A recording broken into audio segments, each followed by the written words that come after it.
योग गुरु बाबा रामदेव ने सरकारी नौकरियों में कथित घोटालों को लेकर आंदोलन की चेतावनी दे दी है। बाबा रामदेव ने कहा कि सरकारी नौकरी के इंटरव्यू में बड़े स्तर पर गड़बड़ी होती है और अपने जाति, वर्ग, संगठन के ज्यादा लोगों को फायदा पहुंचाकर दूसरों को बाहर कर दिया जाता है। उन्होंने कहा कि अगर व्यवस्था में सुधार नहीं हुआ तो उन्हें आंदोलन करना पड़ सकता है। हालांकि उन्होंने साफ कहा कि वे अराजकता या आंदोलन के समर्थक नहीं हैं, लेकिन देश में हो रही गड़बड़ियों को ठीक करना जरूरी है। किसी को इंटरव्यू की बारी आती है तो 10 में से पहले से तय करके और पैसे लेके 25-50 लाख 1-1 करोड़ रुपए की रिश्वत लेकर के फिर भर्ती करते हैं। अब ऐसे ही आंदोलन करना पड़ा तो देश कैसे चलेगा? इसलिए भाई सुधर जाओ, नहीं तो देश में आंदोलन और ज्यादा भी हो सकते हैं। आंदोलन के नाम पर मैं अराजकता, अनार्की का समर्थक नहीं हूँ, लेकिन भाई ये बात तो जरूर है, देश में घपला भी बहुत है। ये घपले ठीक कर लो, मैं तो कहीं ऐसा ना हो कि बाबा रामदेव को दोबारा आंदोलन करना पड़े। बाबा रामदेव के इस बयान के बाद एनडीए नेताओं की भी प्रतिक्रियाएं आ रही हैं। बीजेपी कह रही है कि बाबा बहुत चिंतित हैं, तो उन्होंने काफी रुपए कमा लिए हैं।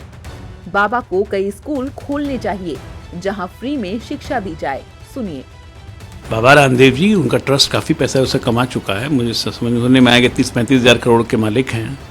मुझे लगता है कि बाबा को देश के हर जिले में एक स्कूल खोल देना चाहिए, फ्री में चलाना चाहिए। समाज की इतनी सेवा तो बाबा से बनती है, अपेक्षित भी है। बाबा रामदेव जी रेडीमेड गारमेंट्स ही बनाते हैं, और जो गारमेंट बनाते हैं वो किस तरह के कपड़े बनाते हैं वो भी प्रदर्शित होता है। तो पहले वो अपने को सुधारने का काम करें, तब बच्चों को पर अपना उंगली उठाने का काम करें। तो अपना व्यापार के लिए सब कुछ फ्री, और दूसरे लोग को संस्कार की भाषा सिखा रहे हैं।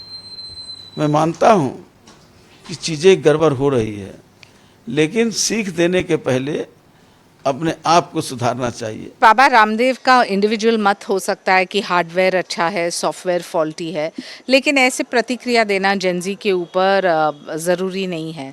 वो स्वदेशी की बात करते हैं, स्वीकार वो बोलते हैं कि KFC और मैकडॉनल्ड्स जैसे प्रोडक्ट्स को बॉयकॉट करना चाहिए क्योंकि स्वास्थ्य और एंटी एजिंग और लाइफस्टाइल के ऊपर फोकस करना है। लेकिन जेनजी के ऊपर टिप्पणी न करे तो बेटर होगा, क्योंकि इस देश की जो युवा है वो वर्तमान है, भविष्य नहीं। एनडीए नेता बाबा रामदेव के बयान पर भड़के नजर आ रही हैं। बहरहाल बाबा रामदेव ने हरिद्वार में 80वें स्वतंत्रता दिवस पर ध्वजारोहण के बाद मीडिया से ये बातें कही हैं, जो कि अब चर्चा में हैं।